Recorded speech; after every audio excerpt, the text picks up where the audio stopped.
Hi guys, Brianna here. I've been gone only like a week or two. It hasn't been that long.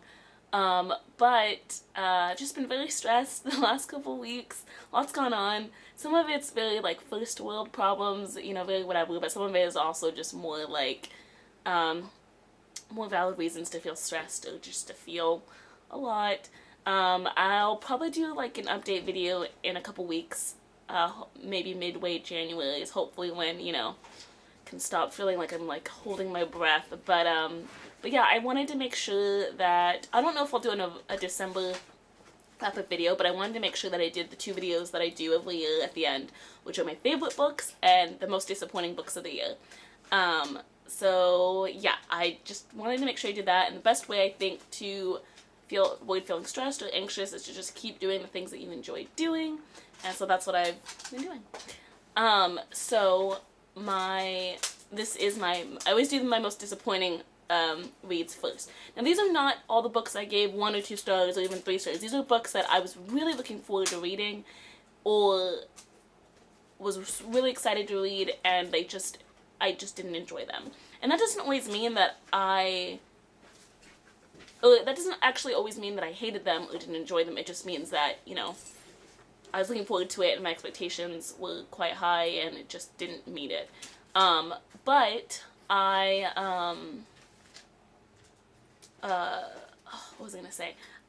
Anyways, we'll just get started. And this list is quite short, so that is nice.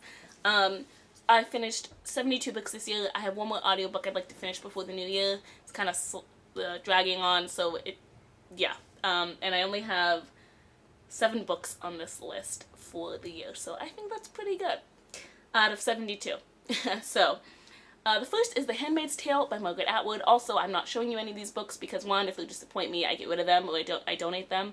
But also, my books are not on the shelves currently, so I can't show you these books. So yeah, The Handmaid's Tale by Margaret Atwood. I just heard so much about this. I've heard the TV show is amazing and all this stuff, and I just was very just like, this is it? Like, I've heard, you know, it's upsetting and it's so dystopian and whatever, and maybe just with everything that's gone on this year, I'm just like, really? Like, that's all you got? But I will say, and this video is gonna have spoilers of all books, I'll just say spoiler alert here. I will say though, what made me actually enjoy the book enough to give it 3 stars though, was at the end, you find out that the retelling is from diary and like audio tapes from the main character that you follow the entire time, and it's the future and they're being studied in a classroom.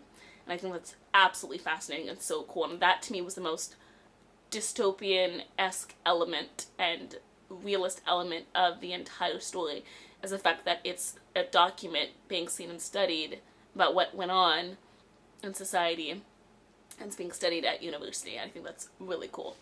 The next book is Zoomin by Shirley Jackson. This one just sounded amazing. So far, the only thing I've liked by Shirley Jackson, was she the one that wrote, I think, We Have Always Lived in the Castle? That was okay. And I did like The Lottery a lot, but she just hasn't really impressed me much. So Zoomin just had such promise, but the story just dragged, and it was only this big, and it just really went nowhere. This college girl, she's really close to her father, and she's finally in college, and then she just starts like writing weird stuff, and there's really no point to anything going on. And I was expecting a bit more plot. She like disappears at the end, and it's apparently based on a real disappearance of the college girl, but I was just like, I just didn't care, and I was so let down. I was so bummed. The premise sounds interesting. On the front, she's like writing a letter, and there's like blood, and you know, I don't know, it just sounded, I was really looking forward to it. So this is probably my biggest disappointment of the year. I was really, really let down. I think I gave it 2 stars. Next is Broken Monsters by Lauren Bukes, and this, oh my god, this is not entirely the book's or the author's fault, because I didn't realize it was a supernatural story until after I finished it. I didn't see those tags on GoodReads when I marked it as to read. This woman detective, she, someone kills a young boy, and then they find the body, his body reattached to a deer later. And, you know, from the very beginning, you know who the killer is because you get his perspective on his chapters. And so that was a disappointment. it wasn't a mystery, like you knew who it was. Then I found out it's supernatural, which is not my thing. And then, like, but I did like the characters and the story and everything, but, you know, there was no explanation, and I don't think it's part of a series. I could be wrong. Maybe there's going to be a sequel to it. There's no explanation. I think the daughter ends up having some kind of supernatural power, and it just, I thought the dialogue and the character writing was absolutely phenomenal. The daughter's really cool, and they're mixed, and that's really cool. But I just didn't, I was so let down. I thought it was going to be a really cool psychological thriller, and it wasn't. So this is only like, again, this is mainly on me that I didn't like it, but I was really let down by the story. Maybe I would have liked it more if there was more of an explanation of the supernatural stuff going on, instead of it just, you just kind of told and nothing's explained. But yeah, I was so let down, and I loved the book and the cover, and it, but yeah. Next is The Dead Secret by Wilkie Collins. I've talked about this on my channel. I've absolutely loved almost everything that I've read by him, except for this one. Chasuble Daughter, The Moonstone, The Woman in White, I all really loved, and this was just such a letdown. It was 300 pages longer than it needed to be, which I think is saying a lot, because I think it is like 300 pages. And it's just this woman has a secret, and you know what the secret is. Like, you know what the secret is. And she's just dramatic, and it's just like over the top dramatic for no good reason, and it just dragged on forever. And when you know what the secret is already, from like, you could guess from like page 30, it just really dragged on, and I was bummed because I was on a roll with his stuff. But I guess an author is allowed to have one book that you don't like. But that was really a bummer, because I bought like 3 of his books, and I really have been enjoying the ones I've read, and then this one just was like, oh, it was such a drag to get through. Next is The Master and Margarita by Mikhail Bulgakov. I love Russian literature. I talked about this a billion times. We read this, and this is actually my pick, one of my picks for my book club that I go to. And I was just really let down. I finished it, and I just, it just wasn't for me. It wasn't for me. It's not really what I expected, and it just wasn't for me. That's all. But I'm just disappointed, because I'd been looking forward to this for so long, and then just to like absolutely not care about it or care for it at all was just, I'm disappointed in myself. But yeah. Next is Keep the Asphodita Flying, and this I bought on a whim on Kindle. It's by George Orwell, and just, the reason why I was so disappointed is because it was so different in its effects on me from his other works. You know, this book's a message about money and being a slave to money and stuff, but how, you know, you need to work with the system. But it could have been shorter, and it just hammered on, and it didn't have the same impact or emotional impact or the same effect on me like Animal Farm in 1984 did.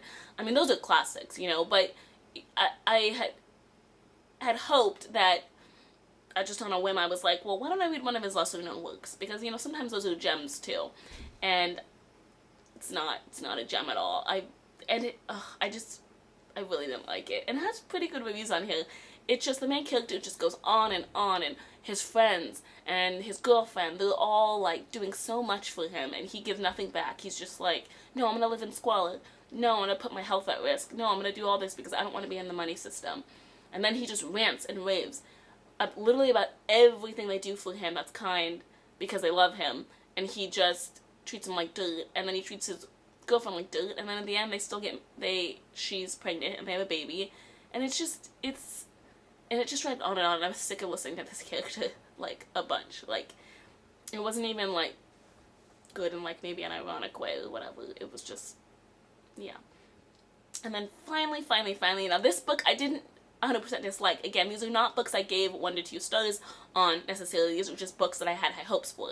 So with my friend Zena, I read Magus by John Fowles, and what's so funny is I did like this book. I didn't not like this book, but going from The Collector, which he wrote, which was super straightforward, not wordy, but very well, and left me terrified for a couple days afterwards, to this book that's 600 pages long, super wordy. The characters think they're being so clever, and the way that they talk and present themselves is so pretentious and so roundabout, that you never actually know what they're trying to achieve. And, you know, I'm not a big fan of books that don't explain things. I'm very picky about books that don't explain things. I don't not like books that don't explain things. I am able to like books that don't explain things. But this was literally just 600 pages of foofy metaphors and similes and relation to literature and all this stuff. And it just sounded very pretentious with no real outcome. And I'm fascinated and intrigued by the concepts discussed in here. It's reminded me of Shutter Island, which is one of my favorite books and movies. And I just absolutely thought it was such a cool concept. But that's, you know, just wasn't enough for me. I think I gave it 3 stars, but I one more book by him, and I think me and Zena might read it together again. It's called A Maggot, and that's about a couple students that like go hiking together or something, and that sounds like that could be really fascinating. But just the shock from going to The Collector, which he wrote, to this was just kind of whiplash. Again, great idea, fascinating concept. I did enjoy reading it. I read it pretty quickly for a 600-page book, but I just was disappointed by it, and that's what this list that I'm giving is all about. So yeah, so let me know if you guys have read this book, what you think, any of the books on here, what you think about them, if you've read them, you know, or if you loved them. I love always hearing about that, when someone's like, oh, but I love that book.